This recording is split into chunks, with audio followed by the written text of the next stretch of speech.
গতকাল 22শে এপ্রিল মহা সমারোহে উদযাপিত হল বিশ্ব ধরিত্রী দিবস। আর এই দিবসকে কেন্দ্র করে বিশ্বের 500টিরও বেশি শহরে পালিত হয় নানা রকম কর্মসূচি।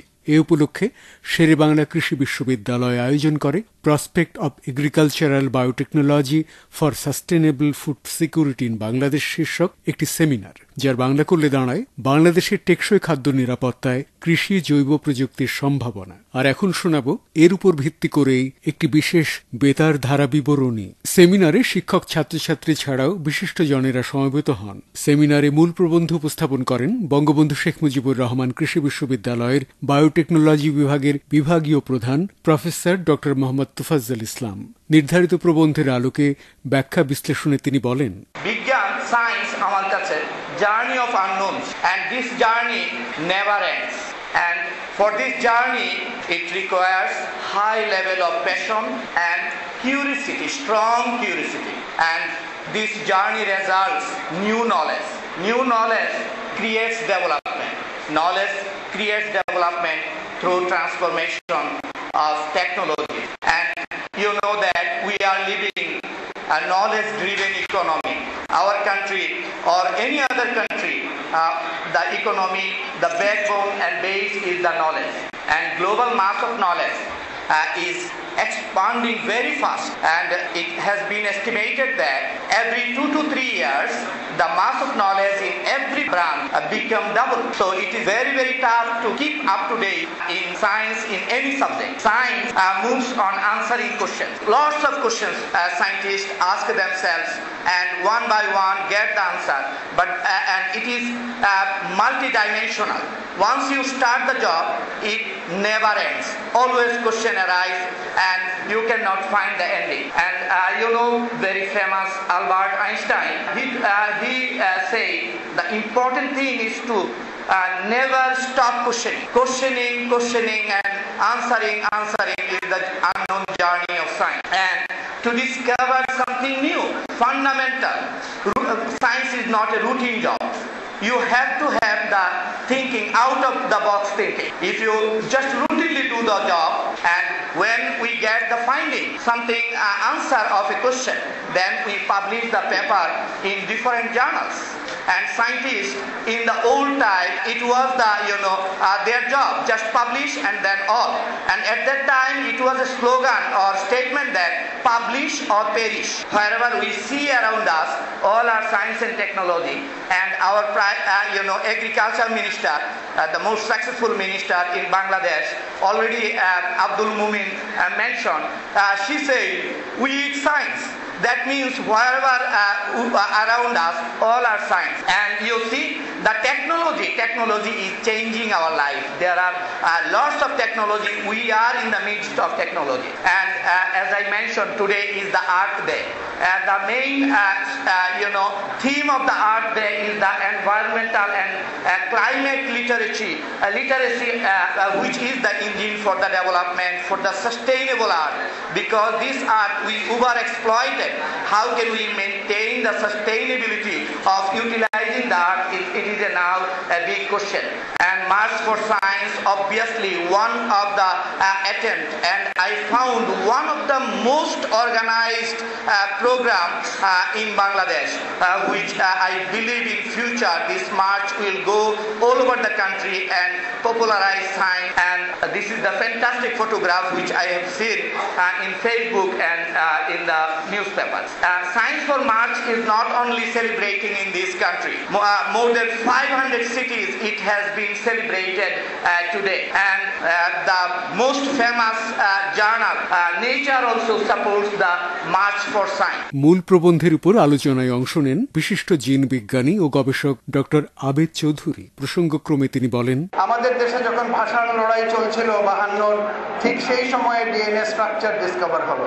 তো যে শিশুর ভূমিষ্ঠ হয়েছিল 52 সালের দিকে, তার পুরো জন্ম এখন কেটে গেছে। পুরো একটা মানব জন্ম কেটে যাওয়ার পরে আমরা ডিএনএ স্ট্রাকচার, জিম ওয়াটসন এবং ফ্রান্সিস ক্রিক, রোজালিন্ড ফ্রাঙ্কলিনের ডাটার সাহায্য নিয়ে সেই স্ট্রাকচার ডিসকভার করেছিলেন এবং মলিকুলার বায়োলজির সূত্রপাত হয়েছে। ডিএনএ স্ট্রাকচার ডিসকভার হলো হরগোবিন্দ খুরানা বলে আমাদের এলাকার একজন বিজ্ঞানী, উনি অর্গানিক কেমিস্ট ছিলেন, এত ভালো পুরো একটা জিন সিনথেসাইজ করে দেখালেন। বায়োলজির মধ্যে এমন কিছু নেই যেটা কেমিস্ট্রি সৃষ্টি করতে পারে না।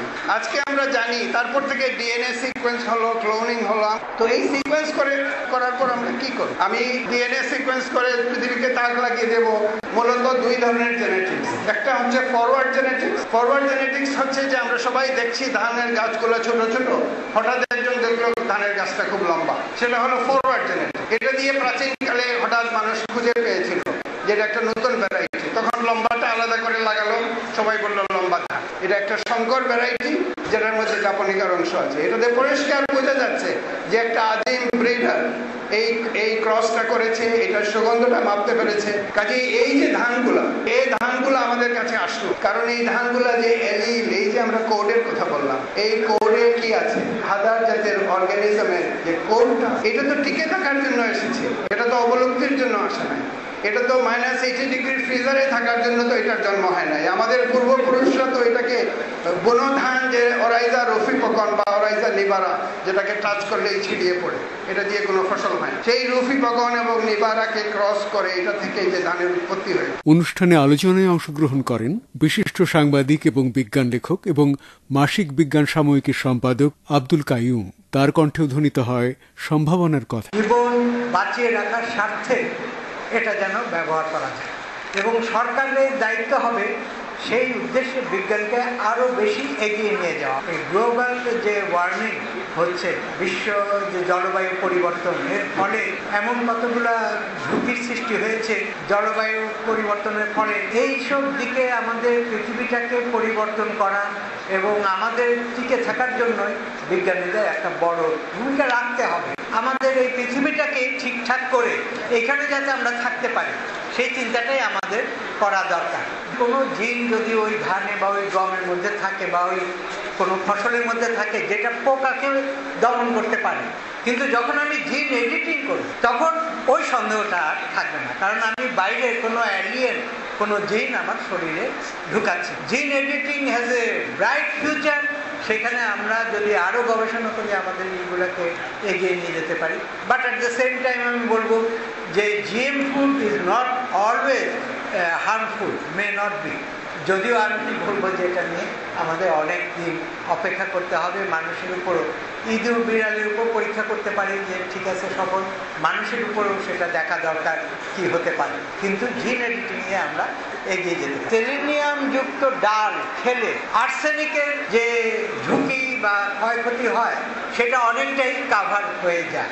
সেটা আমাদের শরীরের ক্ষতি করবে না, কিন্তু আবার আর্সেনিকের জন্য সেটা ভালো উপকার।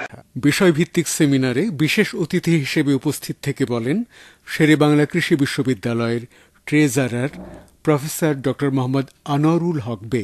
আমাদের প্রথমে আমরা জেনেছি বিশ্বের 50টি দেশে 500 শহরে এই দিবসটি পালিত হচ্ছে, যেটা অত্যন্ত আশাব্যঞ্জক, উৎসাহব্যঞ্জক। বাংলাদেশেরই কিছু বিজ্ঞান মানুষ, গবেষক, অধ্যাপকদের নিয়েই কিন্তু এই উদ্যোগটি গ্রহণ করা হয়েছে। এতে কিন্তু আমাদের সন্তানদের মাঝে অনেক প্রশ্ন চলে আসতেছে। আমাদের যে তরুণ প্রজন্মের স্কুল থেকে আরম্ভ করে বিশ্ববিদ্যালয় পর্যন্ত বিজ্ঞান আজকে গবেষণা করে এখানেই শেষ না।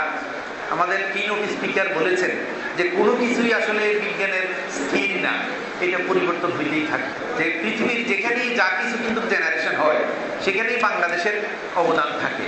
বাংলাদেশে আমরা হয়তো এরকম টিম নেই, এরকম বেসিক ওয়ার্ক কাজ করার লোক নেই বিদায়, কিন্তু আমরা মেধাবী যেখানে যাচ্ছি সেখানেই কিন্তু আমরা এটার স্বাক্ষর রেখে আসছি।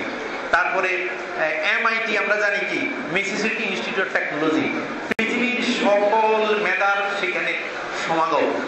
পৃথিবীতে যত মেধা আছে তারা বলতেছে কি, টাকা লাগবে না, তোমার মেধা থাকলে তোমাকে আমরা নিয়ে আসবো, শুধু পরীক্ষা দিতে হবে, পরীক্ষা দিয়ে যদি তুমি টিকে তোমাকে নিয়ে যাবে।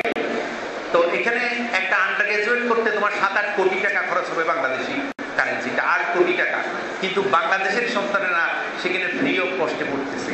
এবং গত বছরের সেরা MIT উদ্ভাবক হয়েছেন এহসানুল হক।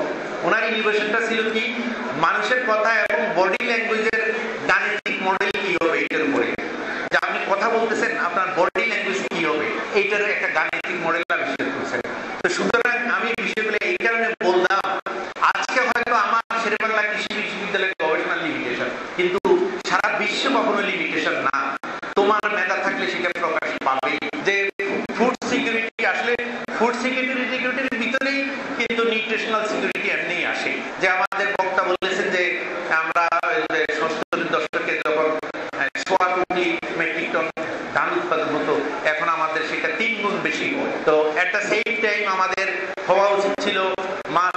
ডিম দুধ এতেও কিন্তু আমরা দৈনিক যে 66 গ্রাম মাছ দরকার সেটা আমরা অলমোস্ট কাছাকাছি 52 গ্রাম পাচ্ছি। 18 কেজি ওয়ার্ল্ড এভারেজ খাওয়া উচিত, আমরা 19 কেজি পাচ্ছি। এখন আমাদের ব্যাপক যে ব্লু ইকোনমি বলে যে অনেক বাংলাদেশের আরেকটা বাংলাদেশ যে সমুদ্রের নিচে, সেটার গবেষণা কি হবে, সেটার খনিজ সম্পদ নিয়ে কি হবে, তেল নিয়ে কি হবে, সেখানে অ্যাকুয়াটিক অ্যানিমেল নিয়ে কি গবেষণা হবে, কিভাবে আমরা রক্ষা করব, বিরাট গবেষণা অপেক্ষা করতেছে সেখানে। কিন্তু এখন সেখানে তোমাদের মতো কিন্তু তরুণরাই কিন্তু ভূমিকা রাখবে নতুন বাংলাদেশ গড়া।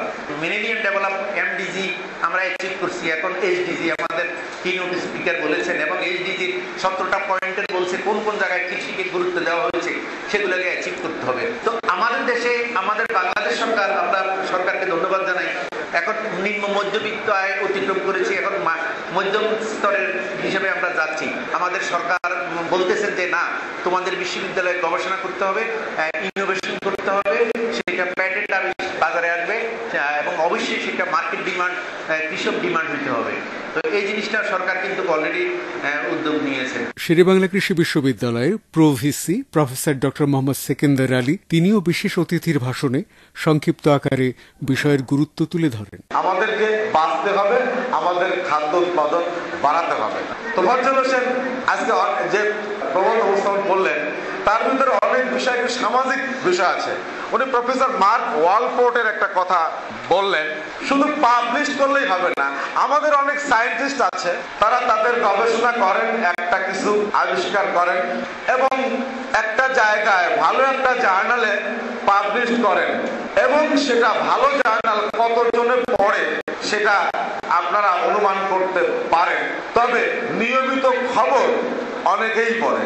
গবেষণা করে ইনোভেশন আমি ডেভেলপ করলাম, সেই ইনোভেশন যদি ডিসিমিনেট না হয় ব্যবহারকারীর কাছে, সেই ইনোভেশন মূল্য নেই। ব্যবহারকারীর কাছে যাবে, ব্যবহারকারীর ব্যবহারের ক্ষেত্রে আরো নতুন সমস্যা সৃষ্টি হতেই পারে, সেই সমস্যা নিয়ে আবারও যিনি ইনোভেশন সৃষ্টি করেছেন তিনি কিংবা তার সহকর্মী আর একজন এসে আবারও সেটা সমাধান করবে, এটাই উচিত। এই পৃথিবীর বর্তমান পরিস্থিতিতে কি করণীয় আমাদের, এ সম্পর্কিত কথা ছাড়াও প্রাসঙ্গিক গুরুত্বপূর্ণ অনেক কথাই বলেন অনুষ্ঠানের প্রধান অতিথি শেরেবাংলা কৃষি বিশ্ববিদ্যালয়ের উপাচার্য প্রফেসর ডক্টর কামাল উদ্দিন আহমদ। বিজ্ঞানের মাধ্যমে, কৃষির মাধ্যমে সিলেক্টিভ কিছু গাছরা প্রাণী আমরা ব্যবহার করি এবং অন্যদের দিকে আমরা খেয়াল করি না, আবার খেয়াল না করে অনেক সময় ধ্বংসও করি। এটির অধিকার আমাদের নাই। এই বিশ্বে যত রকমের অর্গানিজম আছে, এভলিউশনের মাধ্যমে, জেনেটিক এভলিউশন, তার মাধ্যমে একটি পর্যায়ে এসেছে বিভিন্ন নামে গাছ কিংবা প্রাণী যাই হোক, সেটি সৃষ্টিকর্তা সৃষ্টি করেছেন উদ্দেশ্যমূলক ভাবেই। আমরা সেই সৃষ্টিকে ধ্বংস করে একেবারেই অজ্ঞানতার পরিচয় দিচ্ছি আজ পর্যন্ত। কারণ আপনারা জানেন, ধান শুধু খাবার দেয়, সাথে সাথে প্রত্যেকটি গাছ প্রাণী আলাদা আলাদা তাদের জেনেটিক বৈশিষ্ট্য রয়েছে, তাদের আলাদা আলাদা রয়্যাল কম্পাউন্ড রয়েছে, জেনেটিক কনস্টিটিউশন আলাদা, যেই কারণে তাদের প্রোডাক্টিভ ক্যাপাসিটি ডিফারেন্ট। তো সেই ক্যাপাসিটি ধ্বংস করা, নষ্ট করা অজ্ঞানতার পরিচয় ছাড়া কিছু নয়। কোনো প্রাণী, গাছ, সেটি যেটি হোক, তাকে ছোঁয়া, নষ্ট করা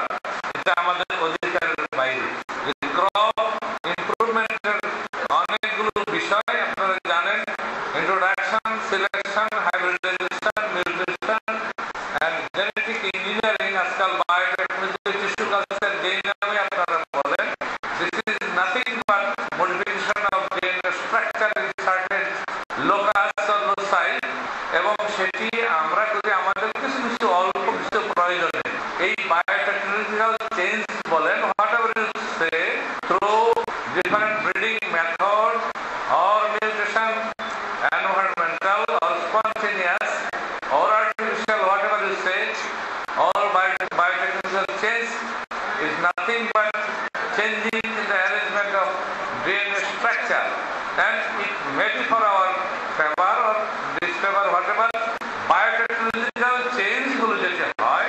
সেমিনারে সভাপতিত্ব করেন শেরেবাংলা কৃষি বিশ্ববিদ্যালয় গবেষণা সিস্টেমের পরিচালক এবং শিক্ষক সমিতির সভাপতি প্রফেসর ডক্টর মোহাম্মদ নজরুল ইসলাম। আমার রিকোয়েস্ট হলো যে যেহেতু আমাদের ফুড সিকিউরিটি একটি challenge, sustainable security challenge, it is not only the biotechnology, not only the molecular biology, but also the some other cultural practices. Those